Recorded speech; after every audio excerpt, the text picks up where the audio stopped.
What's up, y'all? It's your girl Jay Renee with Prison Ride Radio. I hope that you're doing well. On the phone this afternoon, we got a brother by the name of Antwan Cooper. He's currently behind the G wall. We're going to holler at him about what's going on with his case and just, what he got going on in general. So we're going to jump right into it. Hey, bro, how you doing? I'm good, man. Better than most under the circumstances. Right, for sure. So, give the people a little introduction of yourself, like where you from, things like that. First and foremost, man, I'm from Dallas, Texas. A little small inner hood, Oak Cliff. I was raised in Village Oak apartments. I ended up getting initiated in Rolling 60 Crip in Highland Hills. I'm a former member, but that's another story within itself. I was certified as an adult at 15 years old for a capital murder case that didn't have any DNA, any physical evidence, any physical proof, or actual guilt. So there's just a little briefing outline of exactly what we're going to be getting into today. All right. So how long have you been behind the G wall so far? I've been incarcerated 13 years now. Wow, that's a lot, especially, going in as a juvenile. How have you maintained over these 13 years? It's been very hard to cope with my conditions, but under the circumstances, man, it's all about strength and clarity and understanding our position as a man overall and understanding what I have to go home to in the future. Right. So you said that, on the case there was no type of physical evidence and things like that. So, how did they even, get you in the mix of what was going on with that particular case? Oh, well, the dude that was the first suspect that was apprehended, named Lavario Pope, they call him Smokey. Somehow he became in possession of the victim property, and he included my name, saying that I called him up and told him some things about the case that they arrested him for, and saying that I sold him the merchandise, and that's how it became in his possession. So they went around rounding people up that was connected to me, like my father, his little female friend that he was associated with at the time, and things of that nature. Okay. And you said that you were 15 years old, right? Yeah. So how was it, being at such a young age, being first of all, wrongly accused, but forced into a situation where you're surrounded by adults? Man, it was very, very difficult. And I was telling the detectives that was investigating the crime, I don't know anything that's going on. Can y'all call my grandmother to come pick me up? They kept on refusing to call my grandmother to come get me. That she already had insight that I was apprehended, that they got me, and I was a suspect. They had proof that I done it. But in actuality, all they kept doing was threatening me with the fact that if I don't confess, that they was going to pin the murder case on my father, who had just got out of prison for an attempted murder charge. Coercion at its worst. So what's going on, currently, when it comes to your case? Is there, what's going on? Well, as of now, me and my family, we're trying to get together some type of,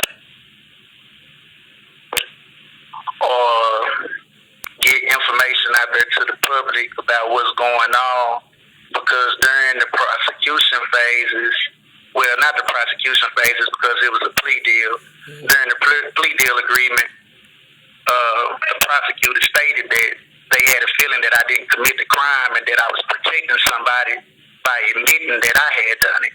Okay. So we trying to figure out some type of law that we can bring up where it can be some type of prosecutor misconduct, correction, or anything of that nature. That way we can get the case back in court and on a wrongful conviction. Okay. Where are you currently housed at? Oh, they have me housed in TDCJ on the Bill Clemens unit. Okay, and this is in Texas, right? Yes, ma'am. Okay. So besides, fighting for your freedom, what else have you been up to since you've been incarcerated? And I'm putting together my first book project. I have my first urban paranormal book. It's a true story about me being in prison, experiencing 2 near-death experiences, becoming spiritually awakened. And but I'm going through the publishing difficulties right now with Uncaged Mind Publishing.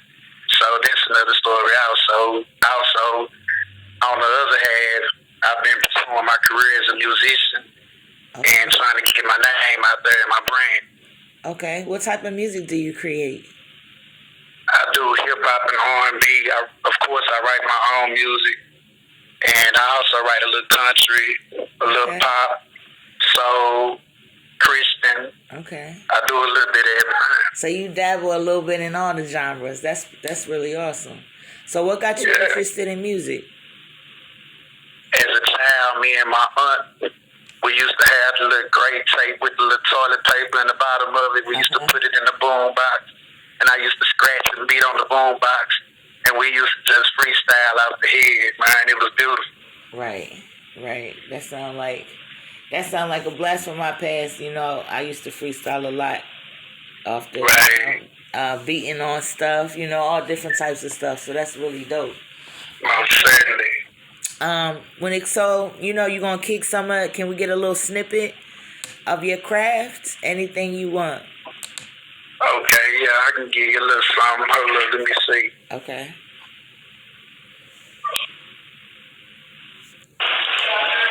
Exceptions. So passively submissive. Honesty and loyalty can join us here this evening. Are you ready? You look enticing, delicious. Pictures with emojis in your snap, so unregretted.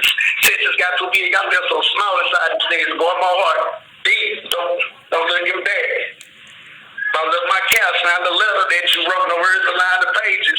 You amaze me, straight faces when you lie, it's crazy. Conflicted feelings, love and lust, huh? Trust in us, will your tears fill up this bucket, fuck it. I just won't touch it, but the subject has its ends falling out around the man and from your ground. Comments and bites, your only fan, will it burn a hole? I hold your button, that fire's coming, all those tears amount to something. You had it coming, a lucky woman gonna replace the gap you left. Poetry and missing love, I'm feeling salty about that fact.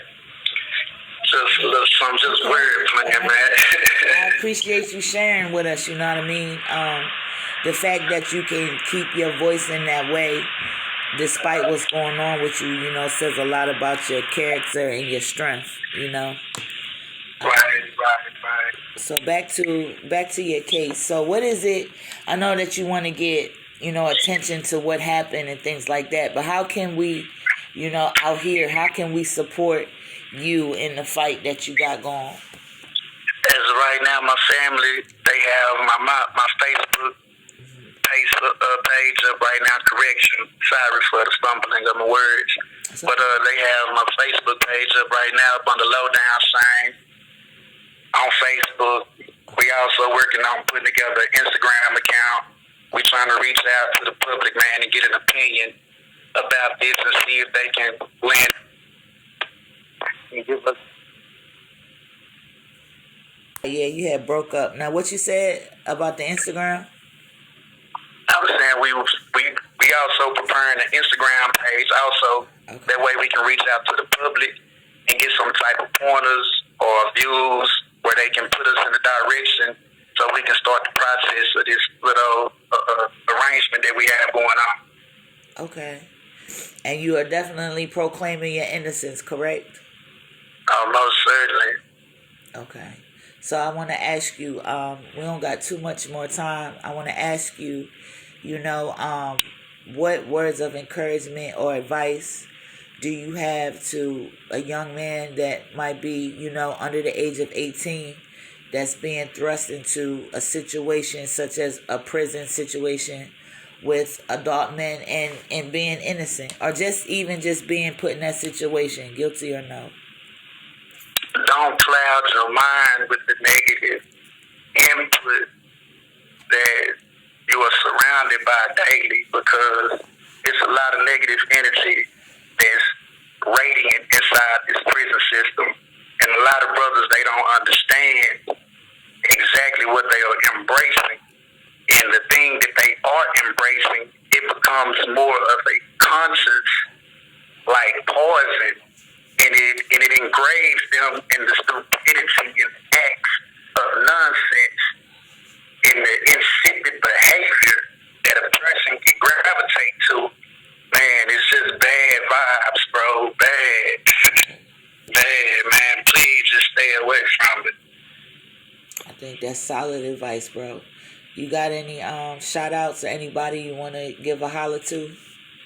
Man, my family, man, that's been holding me down. My grandmother, especially Carolyn Watkins, man, she's a former model. She lost her career, man, a long time ago through pregnancy and things, man. But that's my queen. That's who's been holding me down since I've been here. Yeah, grandma's a real special, man. Yeah. There's more of them for sure. Shout out.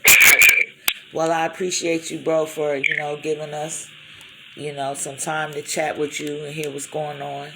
And I'm definitely going to put this out so more people can know about your case and what went down with you. And maybe they can give you some insight on how to beat this, Most definitely. All right. I appreciate you.